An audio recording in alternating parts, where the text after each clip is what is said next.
You noticed me reading my collector's item, Chicago Tribune. This is what I'm holding in my hand, maybe worth $500. Don't worry, I got a bunch of them. But you know, the newspaper industry has seen something they can't even believe it happened to them.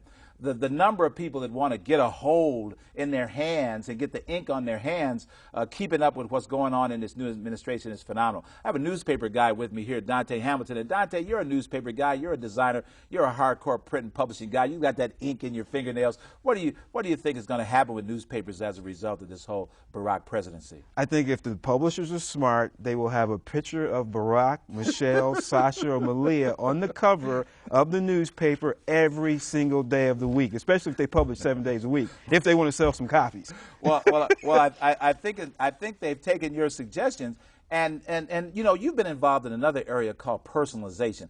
Well, what is personalization all about when it comes to newspapers? Well, personalization offers publishers the opportunity to really do a one-on-one with the reader, allowing the reader to set some preferences and get just the kind of news that they want. Now, you could do this online, but what publishing is really going to take off is where they do it in print. So you're saying that if I go to a website like myfavoritnewspaper.com, yeah, and I put in a little bit of information, what happens? Well, what happens is that a database of your preferences is stored, and a person can go in and say, well, you know, I'm looking for some sports news, I'm looking for some high-tech news, and then what happens is the publisher can take that database information and selectively print out an issue that has just that information for you and make that available either in print, through PDF files, send it out to you, you know, distribution in the mail. Well, that's pretty exciting. That's where it's coming to. And isn't Chicago getting ready to have the largest convention of this technology in the world? Well, Chicago has every year called Graph Expo. Yes. And Graph Expo is also producing Print 09, which is the equivalent of Drupa. Drupa is the worldwide big graphic exhibition that's over in Germany. And Print 09 will be in Chicago? Print 09 will be in Chicago at McCormick Place, and the whole theme this year is personalization. It's called My Print 09. So it's going to have a lot of technologies, including digital printing, newspapers, and all of that, that will show publishers how to personalize their content. You know, Chicago has some of the most legendary publishing names. I mean, from Johnson Publishing and Ebony and Jet, right, to the famed Defender, to McCormick in the Tribune and the Sun-Times, and now the world is paying attention to what Chicago does in publishing to bring the newspaper back, to bring publishing back. What do you think is going to happen in Chicago in terms of personalization, or what is happening in personalization in Chicago? Well, you know, Trib Local is very close to a very personalized effort in that area, and Trib Local is a subsidiary of the Chicago Tribune.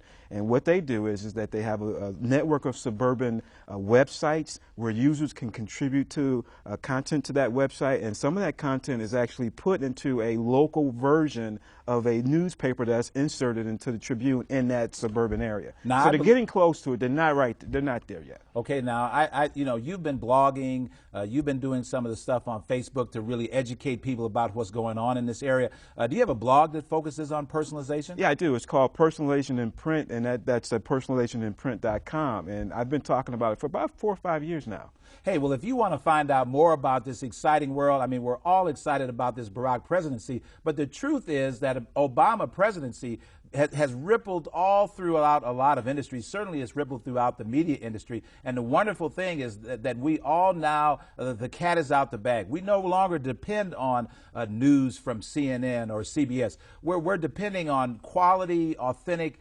grassroots content that we may find on YouTube, may find on Facebook. People are out there producing, telling stories, getting a whole lot of other things going on. And it's so wonderful that we're able to do this. And again, it isn't just print.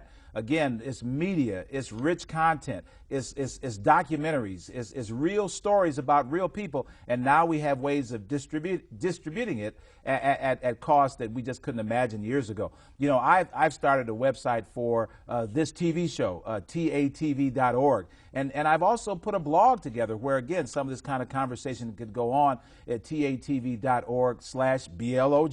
And we have all types of content up there, both video content, interviews, all other kinds of stuff.